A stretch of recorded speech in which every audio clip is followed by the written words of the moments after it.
Good evening, and thank you for joining us for our latest segment of Rhythm Connect, where we aim to have important conversations and create positive social discourse around issues that we are passionate about.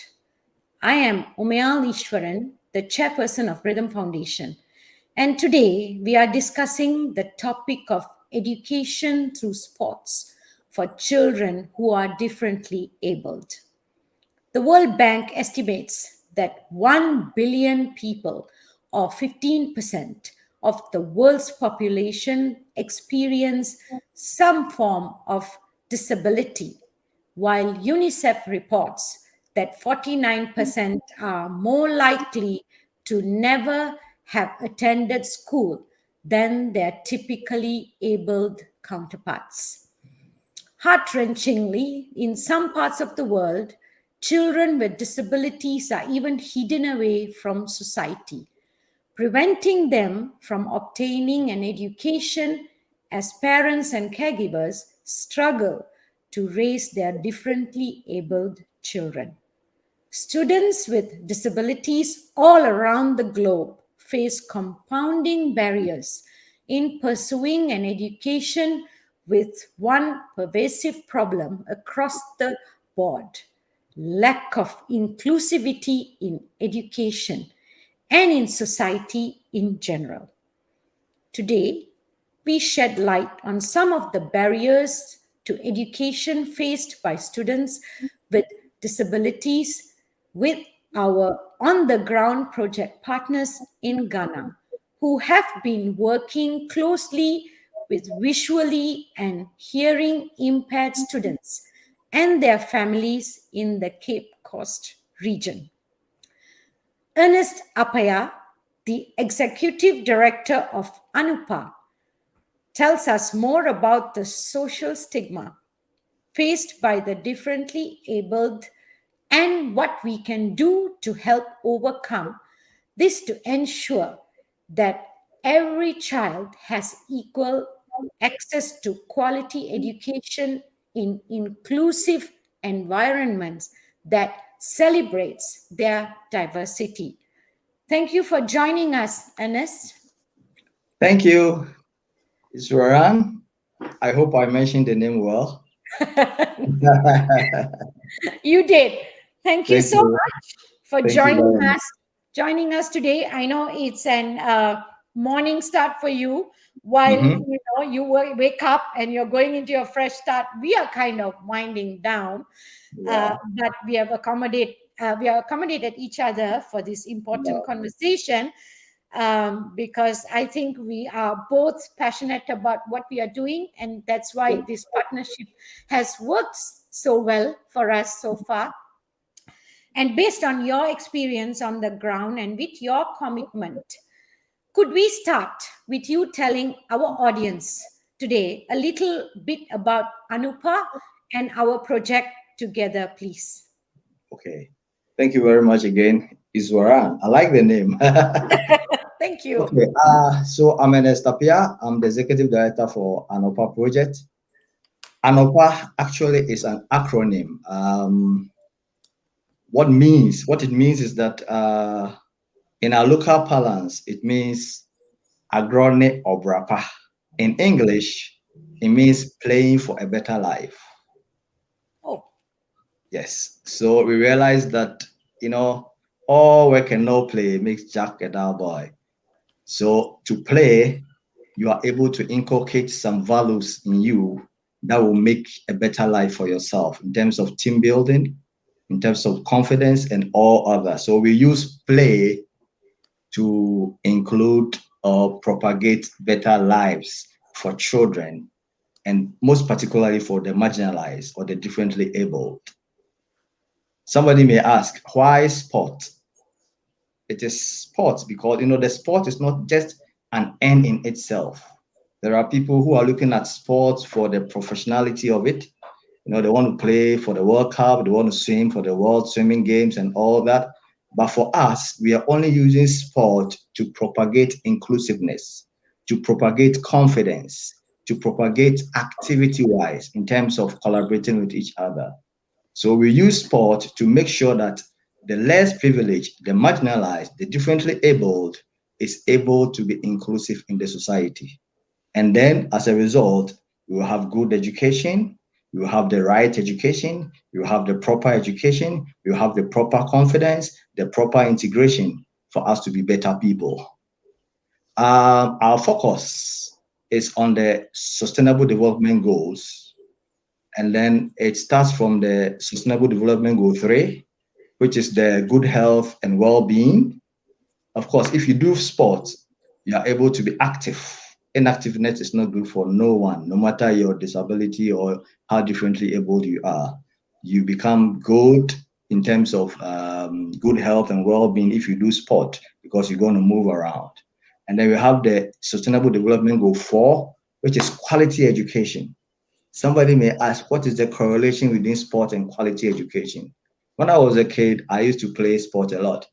I have black belts in taekwondo, I play tennis, and I do other sports. So the only reason why I will go to school is the fact that I can play sport. So I'll go to school and of course also learn. So yes, good quality education. Sport will make you go to school. And then we have the Sustainable Development Goal 5, which is the gender equality. When it comes to Africa, in the past, now the narratives is changing, but quite in the past, women are supposed to be in the kitchen. They are supposed to serve the husbands. But of course, growing up and times changing, the narratives are changing, and then women are also allowed to engage in sport to boost their confidence, and encourage them to also have a better team building. And then the last one is the Sustainable Development Goal 10, which is reducing inequalities. Through sport, you become vibrant, and then, of course, you can become an agent of change if you excel in sport. So there are so many benefits that sports can give in terms of social development, economic development, and others as well. But today, our project or our program with the RYTHM Foundation is about empowering differently abled kids through sports. And our target is specifically on the deaf and the blind. And of course, we have other social projects about the other less disadvantaged people, like the Down syndrome people as well. We are trying to Yeah. help them also through sport to have education. So in a nutshell, that is what an ANOPA project is about. Yeah, it's interesting because you talk about, because when we talk about sports, because in our time, of course, like, yeah, I remember like how you said the only reason like you were so excited to go because that you can, that segment is there, that you can go out there, be on the field, and jumping around, be competitive and play with your counterparts. And I used to remember when I was growing up, like how, of course, we will only have that one shoe, the white shoe. It's not like when we were growing up we had 10 shoes, right?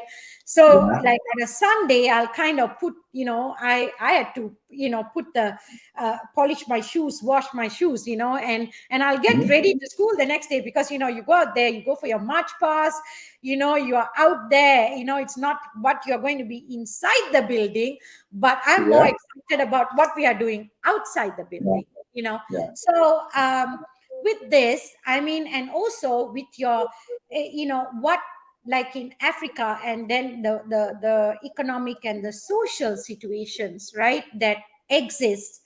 um this project is necessary because like studies show that out of the estimated, let's say, 240 million children with disabilities, which is a huge percentage, like 10.4% of them live in Eastern and Southern Africa.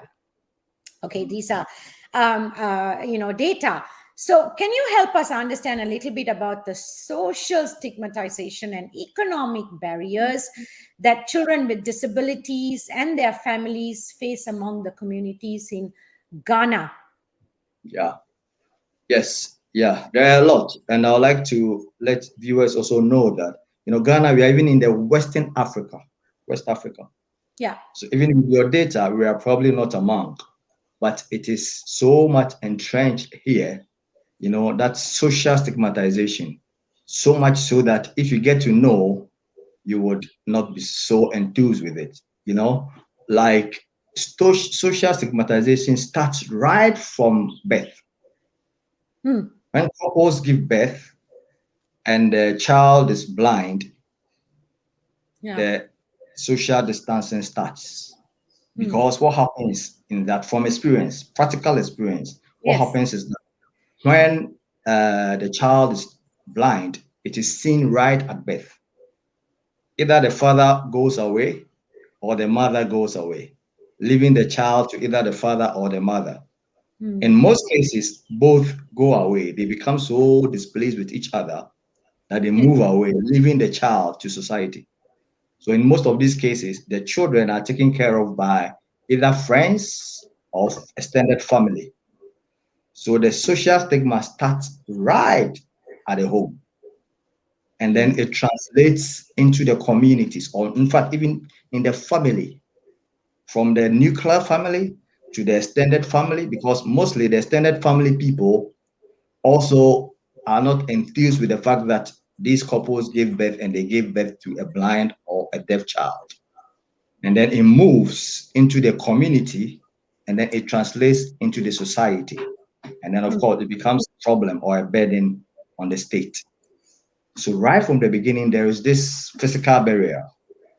One other thing that happens is that because of this physical barrier, when the parents, either the parents are taking care of them or there are guardians taking care of them, they decide not to accept the condition of these children. So what happens is that though they are deaf, the kid is deaf, they take them to ordinary schools. And we have so many instances that you have kids who are 17 years old, 12 years old, 13 years old, who are in ordinary schools. They are not acquiring any skills. For the Yeah. fact that students should go to school, they just put them in school. And we have been able to rescue a lot of them through this program with Rhythm. So that also deepens their exclusiveness, their exclusion. They are not able to interact with their peers because they don't have language, they Yes. don't have voice, they don't Yes. have hearing.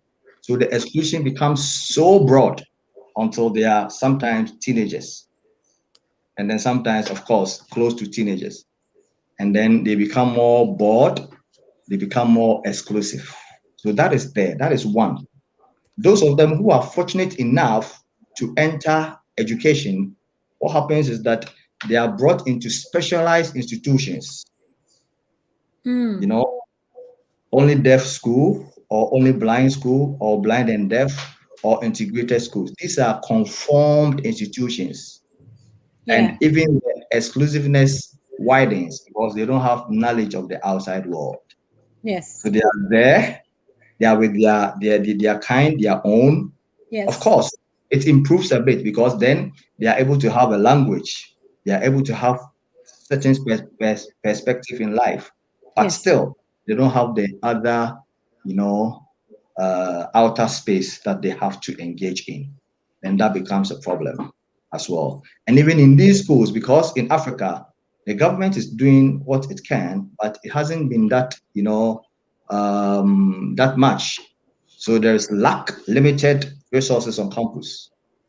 If Yes. I take you to a blind school in Ghana, you marvel how they're able to navigate their way through to their dormitories. And in Ghana, we have 16 regions, and we have only 16 basic schools for the deaf. The blind is even less. So you can imagine. And most of these kids are coming from remote areas. And I don't know if I should say fortunately or unfortunately, most of these schools are also boarding houses, meaning the parents will have to bring them from the remote areas to the Yes. school. So it becomes quite difficult. So right from birth to the society, there is exclusion. Yeah. So, right.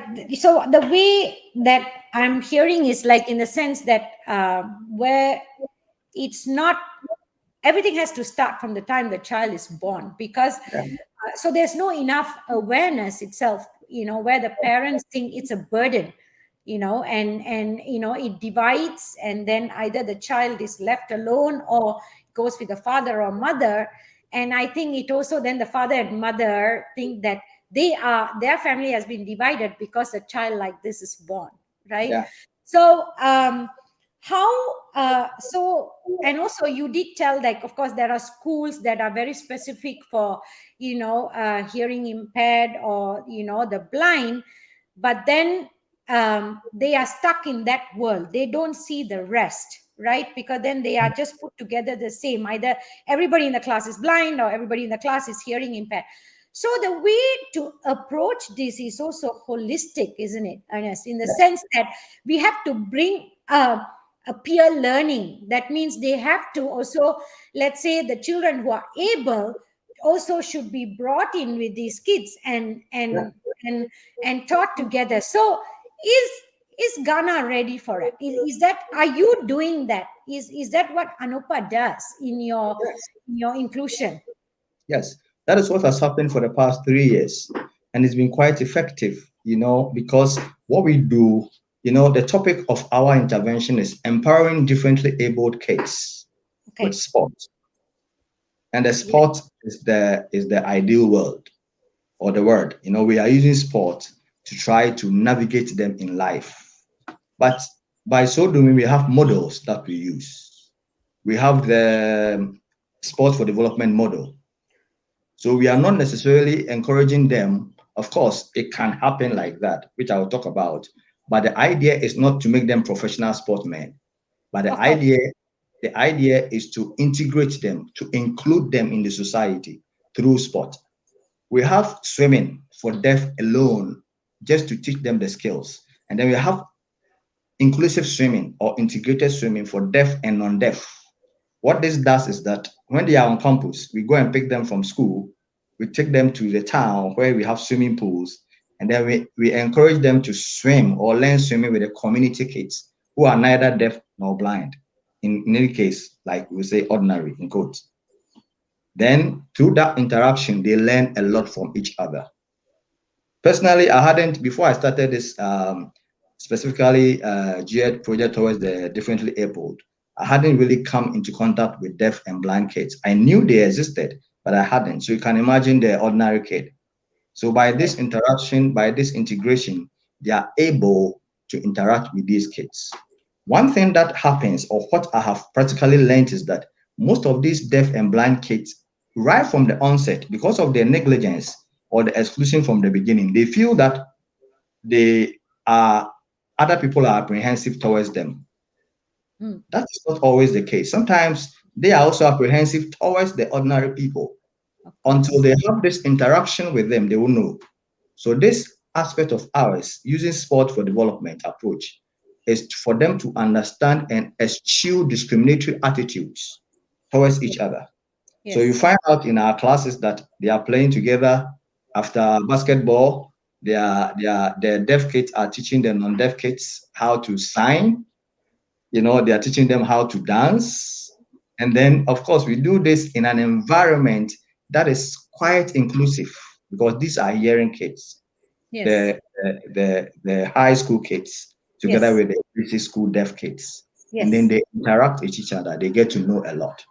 Yes. By so doing, it boosts their confidence as well. And Yes. one particular aspect about the project we are doing with them is that before you are able to join our sports program, you must be in school or be Ah, willing to be in school. So there are two yes. things. It's an incentive.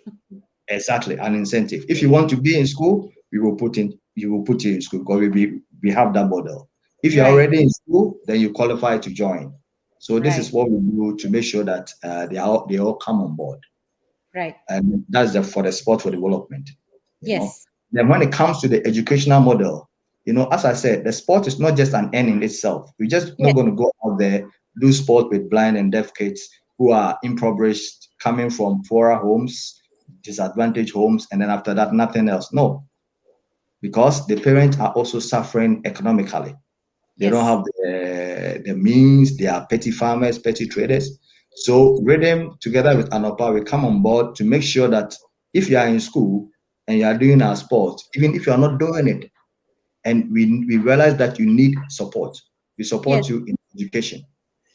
We give you all the necessary educational equipment, the audiovisual equipment, the books, and the other accessories that you need to be in school, even food.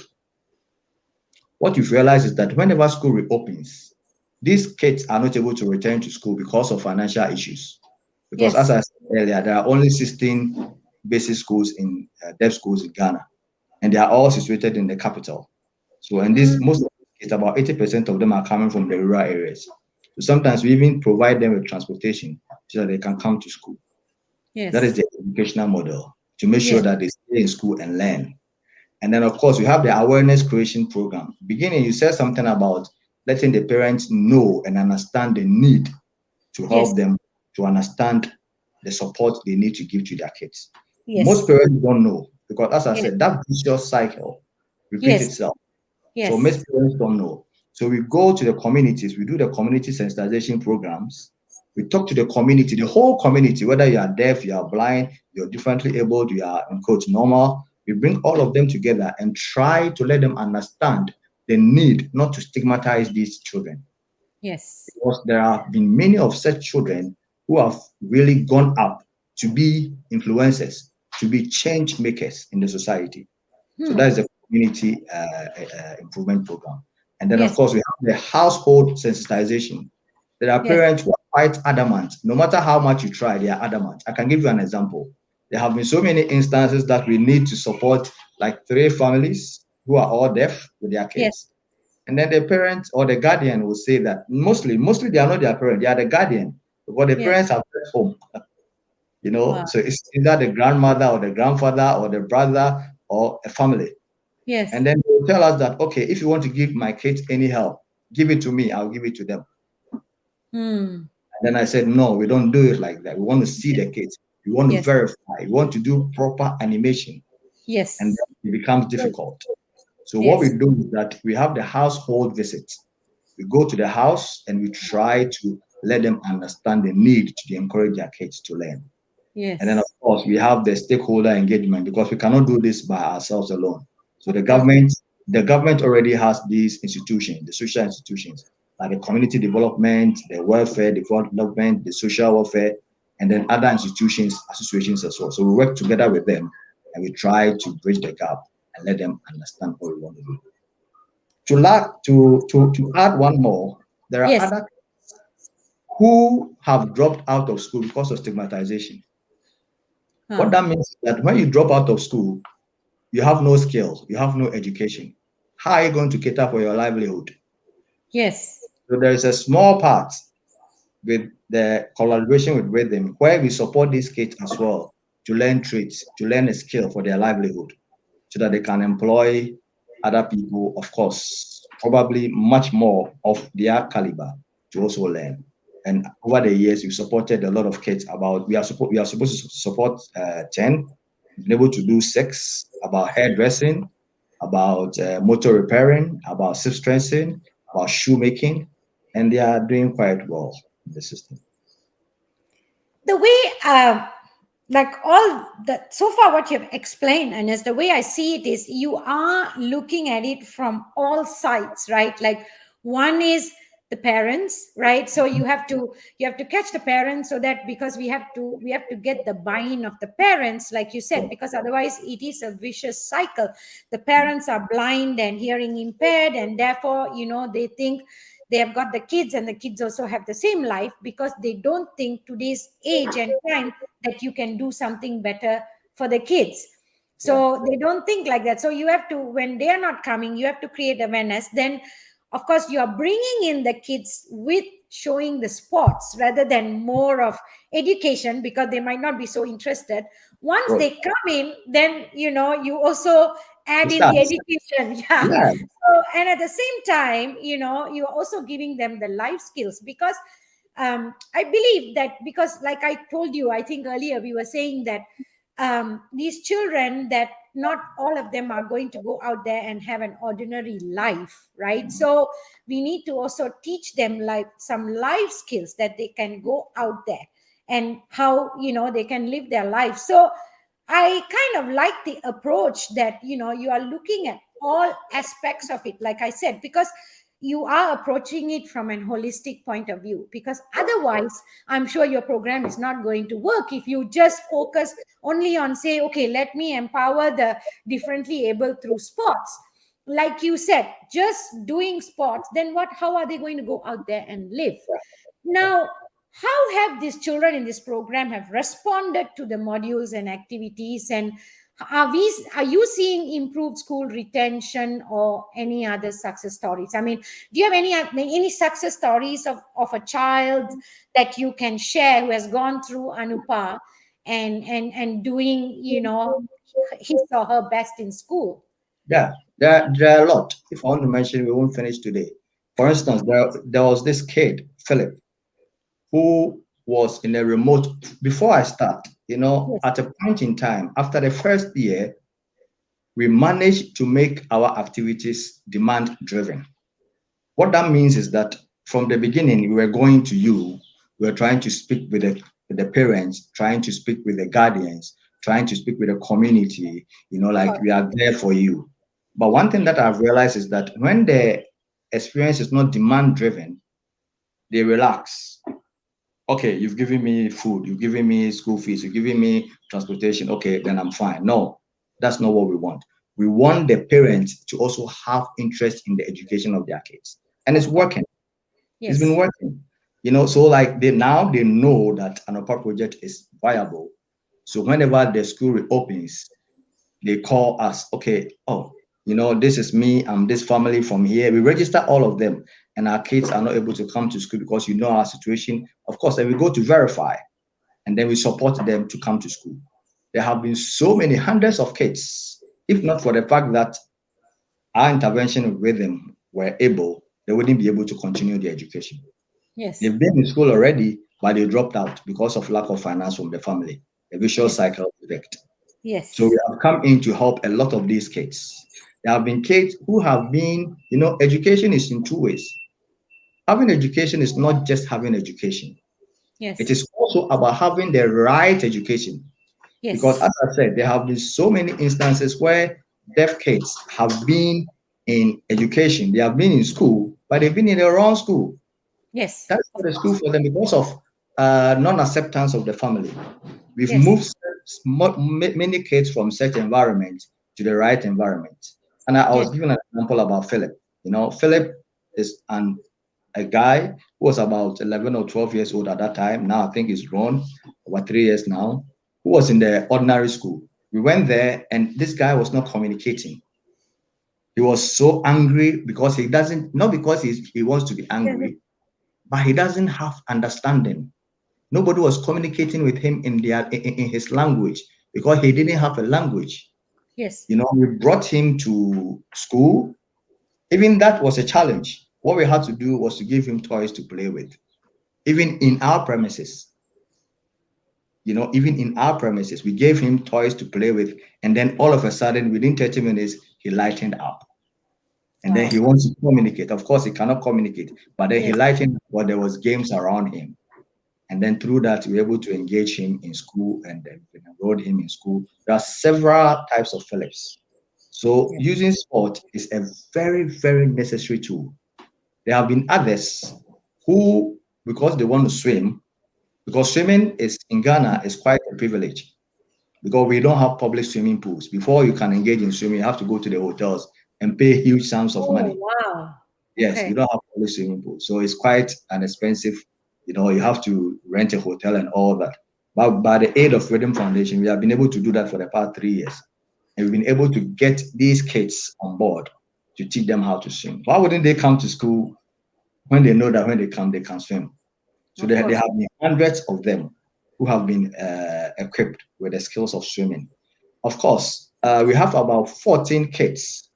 Yeah, I'm talking about the success stories. We Yes. have about 14 kids who are deaf, who are now being assigned by the Ghana Deaf Federation to enter into the 2023 World Deaf Swimming Competition in Argentina.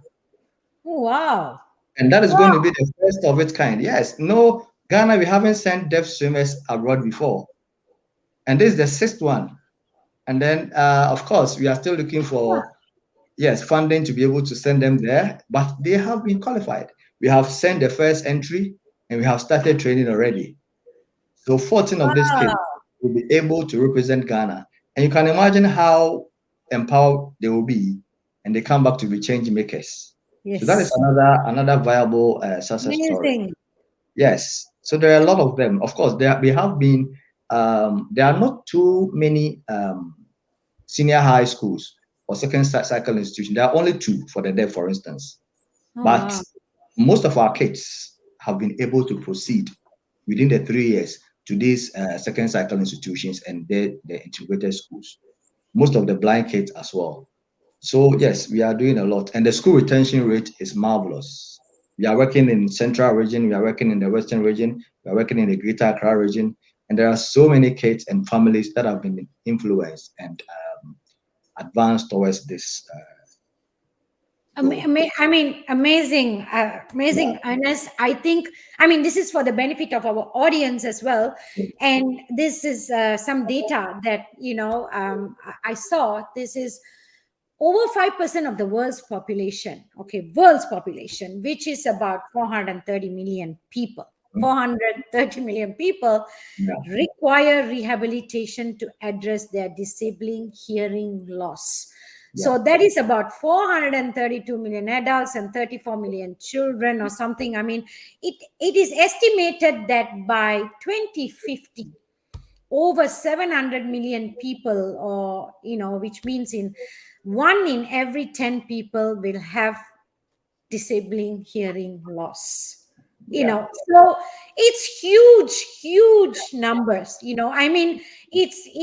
It's okay. For us, it looks like okay numbers, but for me, I can't even comprehend these Yeah. percentages and the numbers that are being given. So Yeah.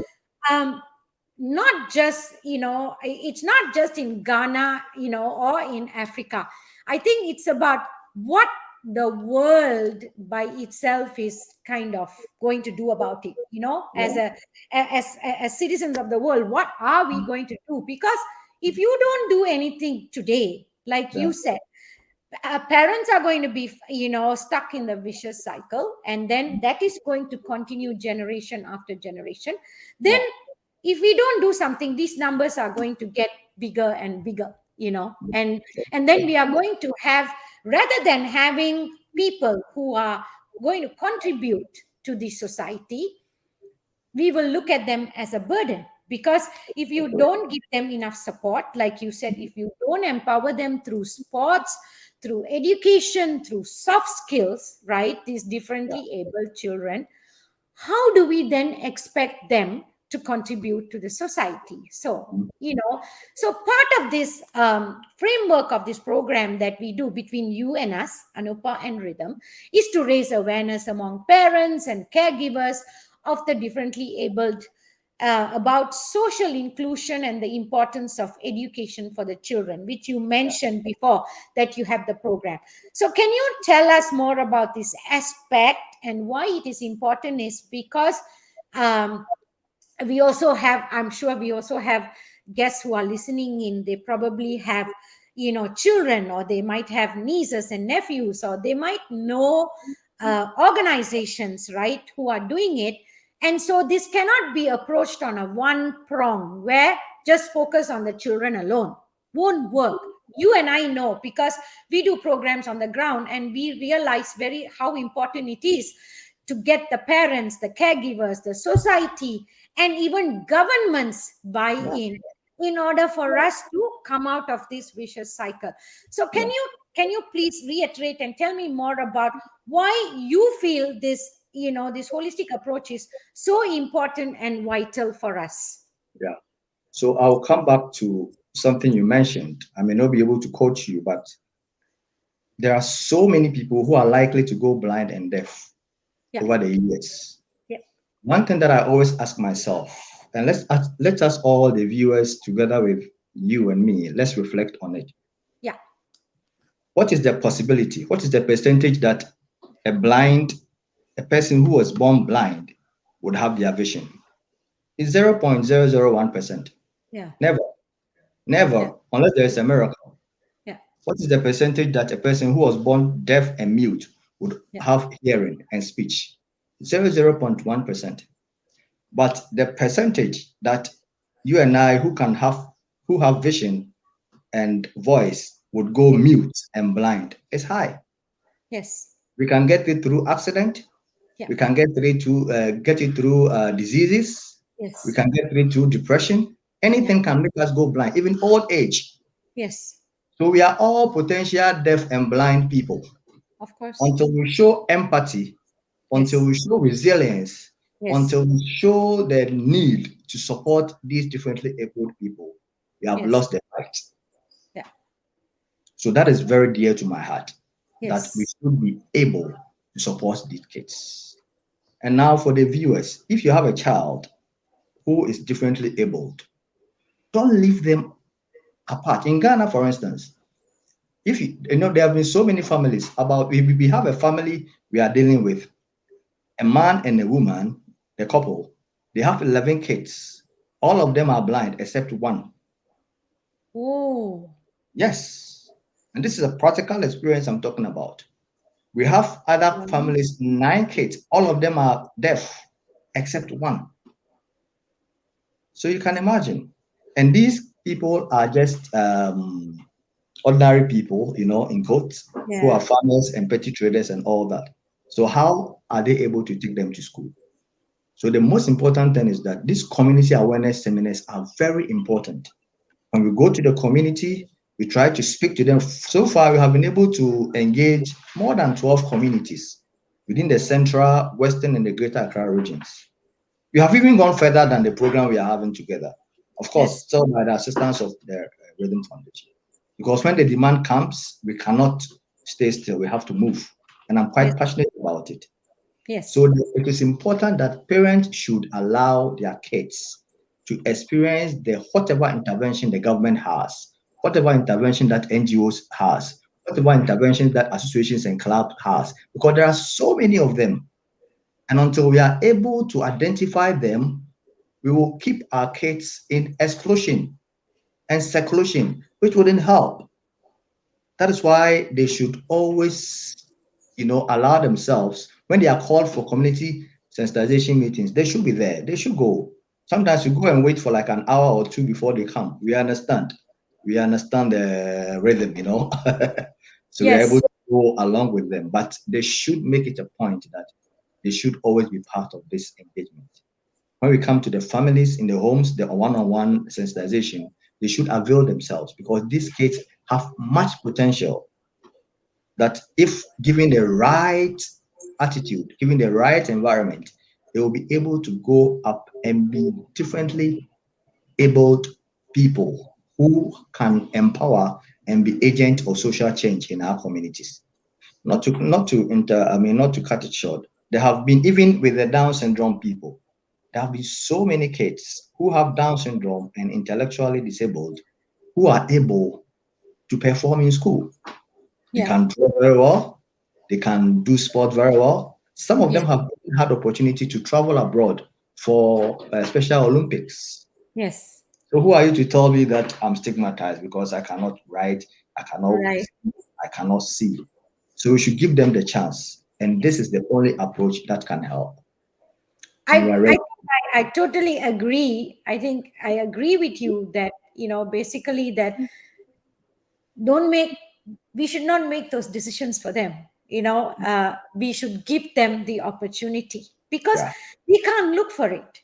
So this is where parents and caregivers play a very important role in, instead of closing the doors and shutting the doors, more like, and saying, you can't do anything, but rather opening the doors to the opportunity for the child or the person to experience, and let them decide in I mean we can decide when they start their journey, whether they are going to be good in sports, or maybe some education, or maybe they might be good in some soft skills.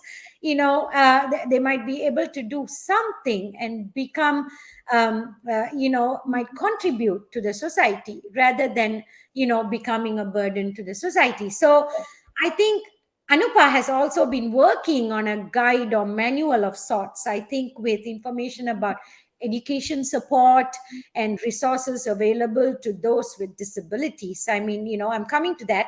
How do you hope that collecting this information and putting it out there will improve circumstances for families with differently abled children? Because that must have been a lot of effort for you for collecting this information, because Yeah, education itself, educating the parents or educating the society itself must be really a hard path for you, and yeah, how is that working? yeah. Thank you very much. Education, they say, is the backbone of every Yes, economy. yes, We've been hearing this since we were young. yes, So, with lack of education, for me, when it comes to education, I look at it in three folds: yes. the lack of it, the quality of it, or inequality of it, Hmm. and then the proper one. When it comes to our focus on the deaf and the blind and the other differently abled kids, it Yes, is either they lack education because of stigmatization, because they are hidden in the homes, or they get the education but not the proper one because they are deaf, they are blind, but they are put in the mainstream education. It's education, but it is not a proper education, or they don't have it at all. So hmm. this is how I personally look at it. But if education is the backbone of every economy, Yes, then when the deaf and the blind kids don't have education, what happens? There's more isolation. yes, When there's more isolation, what happens? Then there is more discrimination because they are not yes, able to interact with their peers. yes, When they are not able to interact with their peers, of course, the exclusiveness deepens. And then the ripple effect is that they become a burden on themselves and yes, also on the society. So it is quite important that every differently abled kid must have some form of education. Of course, as you mentioned, not everybody can stay in a classroom and learn. yes, Education is not just about a classroom. We have yes, soft skills that people can also acquire. That's why with our program with Rhythm Foundation, we have the technical and the vocational skills. That if you have been dropped out of school over a long period of time, then you could be assisted to learn certain soft skills. One thing that parents or the society is not abreast with is the fact that sport can also be a soft skill. yes, of course. Exactly, because you can learn sport, you can become an agent of change, you can be in competitive environment, and then you can influence others. At the same time, you can acquire the skill like a swimmer, and then you can teach other people, as we have in our domain, that we have deaf kids who are even teaching non-deaf kids. So it is also very, very, very important. So the holistic approach is in such a way that we are able to let the parents, which is the forefront of this fight, Yes, if the parents don't allow, there's nothing you can do. There's something that we do here. Before we engage any kid, the parents have to sign a memorandum of understanding that yes, their kids are being engaged by us. hmm. Otherwise, we are not able to engage. But let me tell you something, Ishran. Sometimes it's so pathetic that parents are not willing to sign, and that is where we have the one-on-one community sensitization. I mean, the parent sensitization or household sensitization, that we are able to get them to understand. But even with this approach, it's still not, you know, uh, so smooth. Some parents just don't want people to come around. So I will use this medium to encourage parents to allow their kids to explore so that through the Rhythm Foundation and ANOPA project collaboration, we are able to bring the best out of them, so that they can grow to become important figures in the community. Otherwise, the cycle will repeat. And Yeah. in Ghana alone, we have more than 110,000 deaf people. Wow. When it Okay. comes to the blind, probably there are even more. Yeah, I think people, there's actually data that estimates suggest that nations forego up to 7% of their gross domestic product, which is GDP, due to the exclusion of persons with disabilities. So people actually fail to understand, by not empowering your differently able people, you are actually not doing any good to the growth of your country. So because when you mentioned earlier as well, and WHO estimates that unaddressed hearing loss poses an annual global cost of 980 billion. So this includes, health sector cost, cost of educational support, loss of productivity, and societal costs. So 57% of these costs are attributed to low and middle income countries. So, I mean, it's huge. So Yeah. why are we ignoring, right? Because this is not about, because they think, I think the mindset of governments or entities, it's that if we have to put too much money into it, but in the long run they are actually going to lose the money. you know Exactly. Yeah. so why not today systematically spend it on empowering and bringing these kids out of that poverty, and so that you can empower them, so tomorrow they can actually contribute, and they'll Yes. probably bring an economic growth, Yeah. so that sight unfortunately is not there. Yeah. So there was a question, and as they were asking, I'm sure you will, in your journey, you would have had really difficult parents who basically would have said, like, no, no, not Yeah. convinced with your program, Yeah. not, it's not about the money, Yeah. it's not about anything. It's just that they are mentally blocked already and saying, Yeah. hey, my child is blind, so what Mhm. are you going to do? You're not going to bring back the eyesight, right? Yeah. And you're not going to, my hearing impaired child is not going to hear anymore. So Mhm. whatever you do, it's not going to bring a miracle, right? How do Exactly. you convince parents like that? And have you convinced parents like that? Oh, yes. We've been a lot of parents that we've been able to convince. And we do that through two approaches. The first one is one on one. Some parents are so stigmatized in their communities to the extent that they don't want to be with the whole community together because probably they have all their kids blind or deaf. So when you call the community together, they don't want to be there. When you call them on phone, they don't know you. And of course, I don't also blame them. There have been so many NGOs, so many self-acclaimed NGOs who go around propagating this kind of support. And they Of go course. there, they take all the pictures, they take all the information, and they are not heard about again. Yes.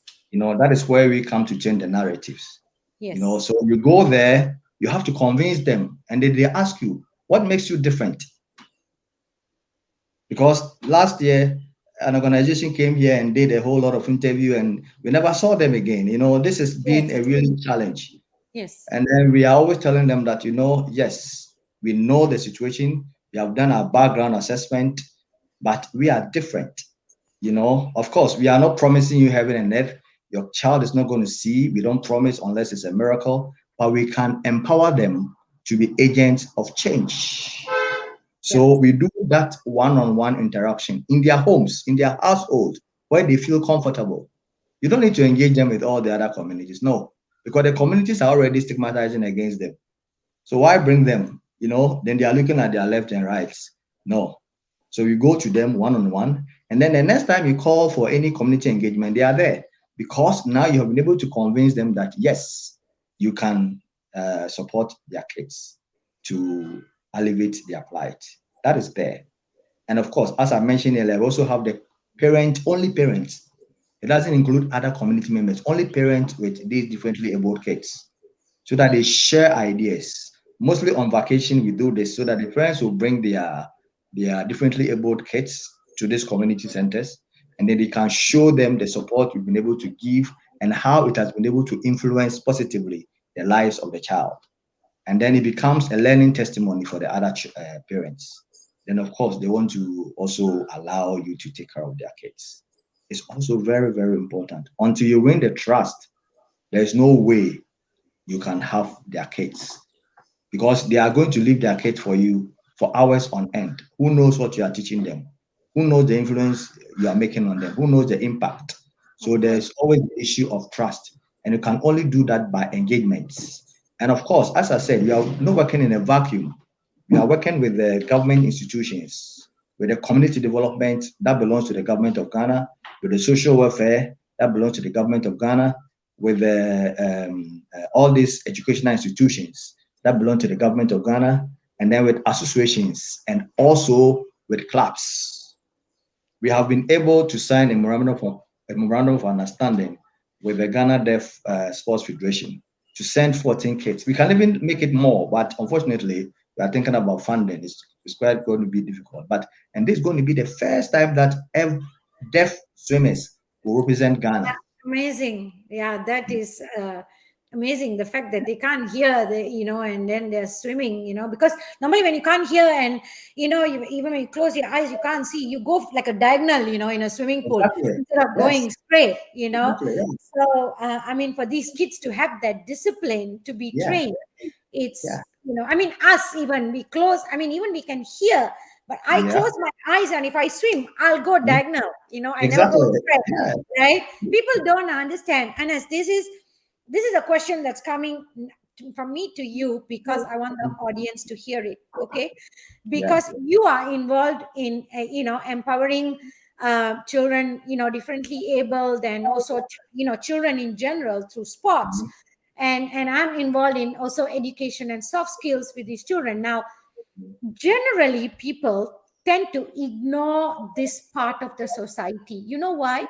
Unfortunately, because they think, oh, my child is not like that, Yeah. okay? Or I don't have a niece or a nephew, I don't have anyone, therefore I don't need to be involved and I don't need to know. Yeah. It's okay to wear the blinds and not to bother about these differently able children in my society, because I don't have a child, and then in my circle there is no child, therefore I don't need to know. And there is certain part of societies who live like that, Ernest. What would be your message to them? Okay. Thank you very much. So, if you are in this category, we are not saying everybody should learn the deaf language, the sign language. But if you are in this category and you should go to a social service center and a deaf person is sitting there, how are you going to communicate with them Yeah. if you don't even have those emotions? So the fact of the matter, as I mentioned earlier, is that everybody is prone to being deaf or blind through accident, through old age, through diseases. So until you can show empathy for them to also rise up. And as you mentioned, economically, these sessions of people, when ignored, would affect the economic potential of any country. And it will Hmm. also affect the economic growth or the potential growth of these individuals Yes. because they end up becoming a burden. And if deaf people become a burden, they become rogues. Who knows where they are targeting their attention to? Nobody Yes. knows that. So Yes. everybody must play a part in it. True. Otherwise, you see, low self-confidence, exclusion from society, lack of education, and all these things will be a burden on the society and on the individual families. True. We should never think that disability means or differently able people means they cannot indulge in any social vices. They can because they are human beings. Yes. Until we empower them to know their strength, Yes. then we are joking. So we should be able to also encourage them, whether they are from us. I don't have any family who is deaf nor blind, but I'm doing this with my whole heart, passionately with my team. It's because we know how influential it would be. Who knows? I may be blind tomorrow. I may give birth to a kid who is deaf tomorrow, but we are the same people. That is why we don't call them. And that's one thing I like about rhythm. Ever since this intervention with you, I've learned a lot of keywords from you, like differently abled, instead of calling them with disability and all that. And it's perfect. And people are always calling and like asking about these words. So we are the same. We have the same potential until we are given the advantage and the benefit. We Yes. cannot. There's a question though that's based, I mean, follow up to this question I asked you, because I was talking about the society that wants to stay deaf and blind, so to speak, who are not actually deaf and blind, but they tend to stay deaf and blind, to this part of the society. So somebody is Valentina asking, how can we teach our children to interact with children who are differently abled? So more like, instead of, how sometimes children, able children, like tend to stare, or look at them, or sometimes they fear them when they look at children who are differently able. So she's asking, how can we teach our children to embrace the children who are differently abled in the society? I think you can, Yeah. you have the experience, Ernest. That's it. What I will not do is to teach any child to approach differently able children, because you cannot teach a child. Yeah. Children learn by examples. They learn by emotions. What Yes. this is going to do is through sport. Put a ball there, put 10 blind or 10 deaf kids, and put 10 ordinary kids. They will be friends immediately. They won't care about their disability. It's Yes. sport. Put them in the water. Let them learn how to swim. Let them learn how to survive. They are Yes. friends already. They are being friends. They are interacting already. Before you know, they're exchanging numbers. And you cannot, sometimes I see these things and I feel very passionate about it. Like a blind kid with a non-blind kid who are friends, exchanging numbers. And I'm like, okay, how are they going to communicate? And now there is so much advancement in technology that they are still able to communicate if they have cell phones, you know? So sometimes teaching them, you can conscientize them, you Hmm. can encourage them, but you Yeah. cannot teach them. Yes. They have to learn by example, and that is only through sport and social interaction. Yeah, I agree. It's not like you can put these kids in a room and then do a video presentation and say, okay, these are the differently abled kids. See how they look. Yeah, You can't do that kind of you can't do education, that. No, right? not at all. Can't do that. Yeah, Yeah. I strongly support that they say, because we have a special needs school for children with special needs, and what we always do is we encourage children from the other schools to come and then spend the day with our kids. That means just Good. spend the day, come, Yeah, feel them, touch yeah, them, yeah. carry them if you want, laugh Yes, with them, that's and if they all. hold your hands, hold back the hand, Yeah, don't be afraid to hold their hands. If they yeah, come and jump on you, embrace it, don't be perfectly. afraid that they're going to bite you, Yeah, so it's like the day that comes that we are not very apprehensive about them, is the day that our societies are going to change, that's all. Perfectly. yeah, Well that's said. how. Yeah. That's what it is, and I think like everybody needs to need to prepare for that. And I think I have asked you so many questions on Mhm. basically how to prepare the parents, or like what to say to them in order to encourage them to bring. And I've spoken to you about how to get able children to interact with disabled. Now with Anupa itself, what's your experience in, because I'm sure you have a group of your team who are educators, right? Who are your volunteers who go out there and work with these children. Now, how do you prepare these educators to teach differently able students? I mean, this is coming from Kajal Kaur asking, Yeah. how do we prepare educators to teach differently abled students? Yeah. Thank you very much. Kajal Cow, I think I've seen it. Yes, Yes, this is quite a challenge, but it's a challenge that can be surmounted. In our own small way, even before we started engaging with these differently abled kids, we yes, had seminars with my volunteers, so that every volunteer would be able to at least know the basic sign language. hmm, I mean, what is your business if you want to go and support deaf kids and blind kids and you don't know their environment? So that is the core mandate of anyone. We are not saying everybody in Ghana or everybody in the world should know sign language. No. of course, If you want to interact with them, at least you should know the basic, the necessary sign language to communicate with them. of And that is course, where we started from. Of yes, course, this might or should have been the prerogative of the government to make yes, sure that there is a school here in Ghana that has 470 plus deaf kids with only 6 interpreters. You can imagine if you can strike the quota, the average. Yeah. 470 plus students who are deaf with only 6 interpreters. So it's quite hard. Yeah. Very hard. Exactly. And how would you feel? Let's say you are a hearing parent, you have a hearing children or Yeah. hearing children. Would you allow a deaf teacher who doesn't know, who doesn't have an interpreter to Yeah. teach your hearing child? Never. Yeah. Because how is a hearing child going to know? Yeah. So the same way, how do we expect that only 6 interpreters are able to teach 470 plus kids? Yeah. How would you feel if a blind person is asked to go and write on the chalkbox? I mean, on the chalkboard. Yeah. Impossible. Exactly. So first and foremost, it relies on the government. The government has to do more. Agree. Yes, Totally the agree. government has to do more.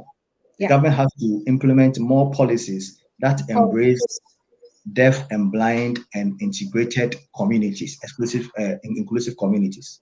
Yes. Through training more interpreters, Yes. through building more schools, the enabling environment, and even bringing teaching and learning materials, audiovisuals. If you go to most of the blind schools, they do not have the audiovisual learning, teaching and learning materials. How are they supposed to learn? Yeah. If you come to the most of the blind schools in Ghana, they don't even have the how do you call it, the white stick that they used to work. They don't have it, and the environment is so crooked that you can imagine how they manage to even see their dormitories. So it has to start with the government, but of course, organizations like Rhythm Foundation and others have taken the lead, and we are trying to do what we can. And I know that with this sensitization, we'll be able to reach far. That is Yeah. why we don't work in a vacuum. We try to work with the government institutions so that they will be able to holistically understand Correct. the rights of these people. Yeah, I kind of I say I agree with you, because I also say, even in Malaysia, that we say to handle like differently abled, we are like quite far behind compared to Western countries. And I always say that institutions like us can only do this much, and it should be the government which has to do a lot more when it comes to policies, because if you want to reach far and wide, then you need the government to engage with private entities like that, who are willing to do. But we also can't go any further without the support of the government, you Yeah, see. So I totally agree with you that we can do this much, but beyond that, in order for us to reach, to do a lot more, we need the policies, and we need. But yeah, I think on our part, on Rhythm and on Anupa, we just need to keep doing what we have to do, so yeah, that maybe the governments, ours and yours, will wake up and yeah, see, look at us and say, okay, we need to do something about it. exactly. So I Yeah, think that's an important thing. yeah. And what what more do you think needs to be done to promote the social inclusion of people with disabilities in Ghana, and perhaps even, what you seen like the rest of the world? Yes. Also, I think that there must be that enabling environment. I don't know about Malaysia. Unfortunately, I haven't traveled to any other country apart from Germany. So I don't know the status quo there. But the enabling environment, as I said in Ghana, Yeah. I mean, you can marvel how blind people are able to navigate their Yeah. way. We should give them that enabling environment in terms of infrastructure, in terms of roads. They should be able to have it. They are blind for God's sake. Yeah. They don't even have the stick to walk around. How much Yeah. more navigate? We are doing a special intervention with an inclusive school, the blind and the non-blind. And when they close, the non-blind would have to hold the hands of the blind and take them to their dormitories, which is good in terms of interaction. It's Yes. good. But what about if they are not there on the Yes. same on the road? They have to navigate, and the roads are the topography is so bad. So even on their environment, we should be able to harness everything to make sure that the environment is safe for them. Otherwise, there's the prone of them falling and injuring themselves. Also, as I said, there are only, I don't know about the other part of the world, but in Ghana, there are only two second cycle institutions. One is integrated. So the 16 basic schools only provide only two. They can only provide only two access to senior high. So you can imagine, where are the rest going? So if we are not able to intervene with the soft skills, where are they going? We should ask ourselves. We Yeah. can only do much. Anopa and Rhythm can only do much. But where are they? Where are the rest going? So Yes. they should expand the educational net. They Yeah. should build more schools. We should Yes. have more interpreters. And then also, right from the senior high, they are going to the universities. Yes. In Ghana, we have just about 3 or 4 universities that are inclusive, able to admit the deaf and the blind. Even that one, ask yourself, are they deaf and blind friendly? So the courses that they are able to do are always encompassed in one model. Yeah. We should even expand the course network so Yeah. that when they are able to get to the universities, they'll be able to do whatever they want to do, just like ordinary people. Yes. Exactly. This is also very important. Yeah. Of course, they should give them the ability and the opportunity to do sport. That is the fundamental.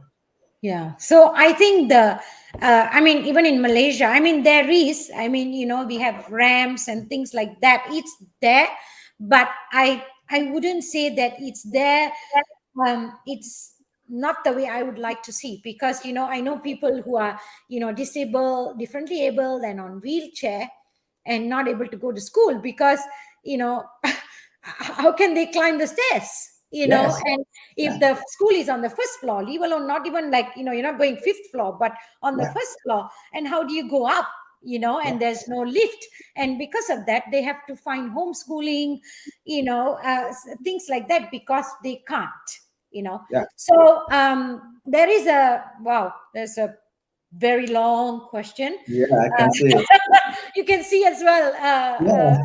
So you might want to read also. So the work Anupa is doing with the support of Rhythm is bringing to life the aspirations of the African Disability Protocol, which calls upon all actors to ensure that no one is left behind.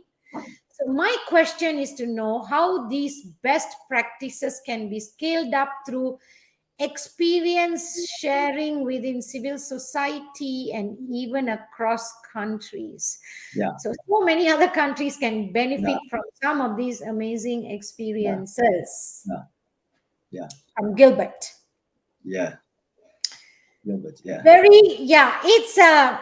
a good aspiration though, but for us to do, I think the will of the government is I think is very important here, Mm. right? Because individuals like us can only do this much. But I would like to hear your view on that, Ernest. Yes. That is why after our intervention, we are coming up with a manual. It's a very simple manual.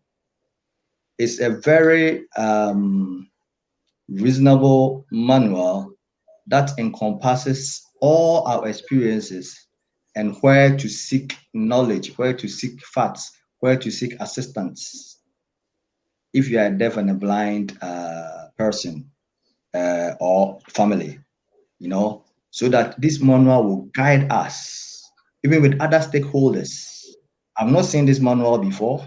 I don't know if they exist, but it's going to be a simple, comprehensive manual that is going to give access to NGOs, to stakeholders, to community advocates, to even the beneficiaries themselves, so that a parent, if they can read, or even if they cannot, they can show to their neighbors, okay, where can I get support for my deaf kids?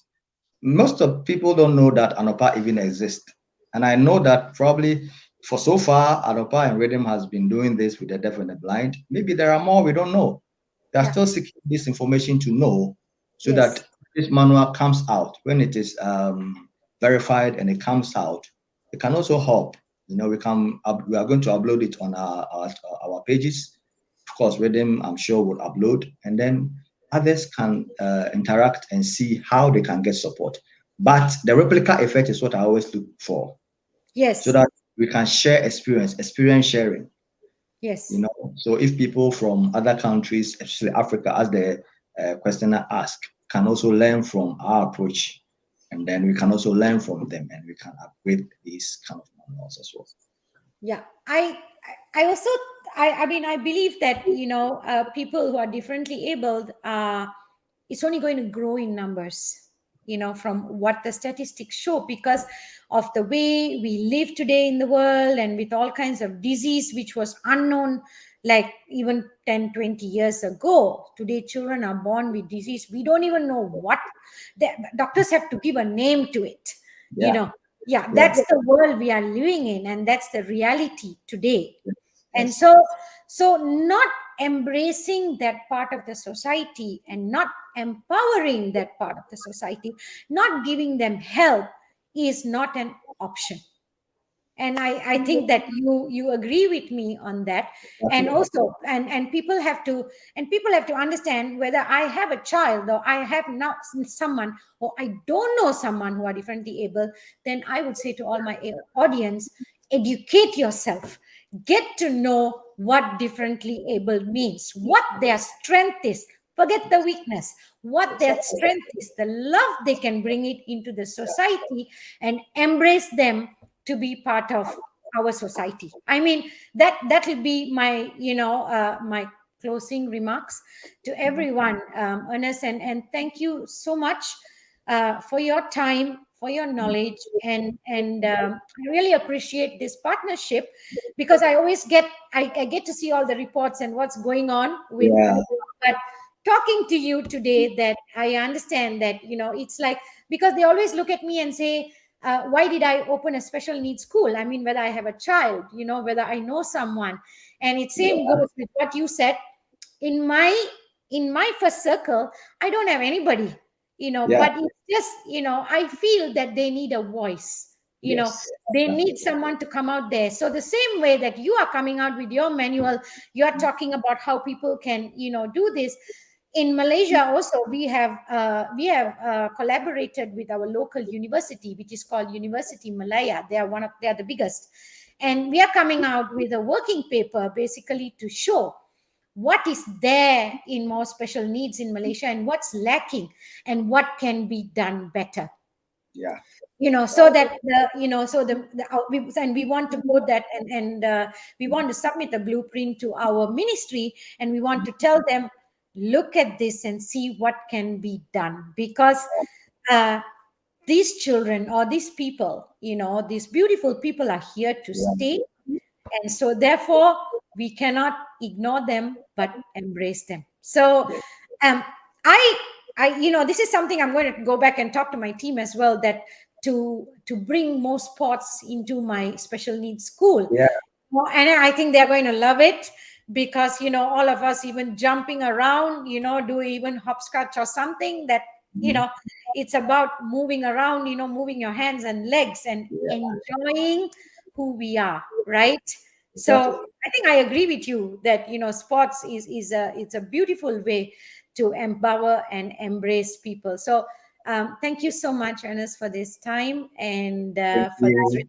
connect. And I hope to connect with you again in the future. Yeah, All right. always, always. But I have something to say.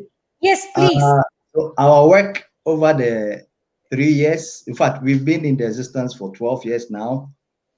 We haven't had any nominations or any award, but for this year, we had the Humanitarian Awards Global 2022. We were the nominees, one of the nominees. Yes. Of course, we didn't win, but we were nominated for the Best Physical and Mental Advocate of the Year, and we're given a citation for that.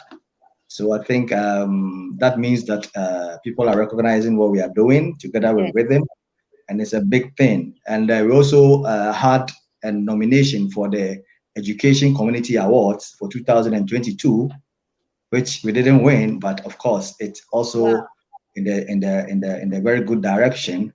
And then we Yes. had the African Corporate CEOs and Business Awards, which we won as the Charity Organization of the Year. Oh, wow. Yes. So just for everybody, Congratulations. yes, just for everybody to know, that Yes. on record we are the charity organization of the year 2022, and we are very thankful to Rhythm Foundation for this opportunity to allow us to influence lives. And we are not stopping anytime soon We are until the not last either. yes until the last breath drops. We will make sure that we do what we can to make sure that we are all an inclusive society. So thank you, especially for Rhythm Foundation, for everything, specifically to you and the organization, everybody who has helped in this endeavor, and to all the listeners. Let us take these things serious. It Yes. is very, very, very, very, very commendable that we are able to support the differently able. And we True. look forward to seeing you in Ghana so that you can see the practical experience on the Yes. ground. So everybody who's listening here from the other side, from Africa, and you're there, please go and connect with Anupa and go and see the project, because if anything at all, it will be more educational and more eye-opening for all of you, and I guarantee you that. And thank you so much. Thank Thank you you. once again. Thank you, Thank you. Ernest.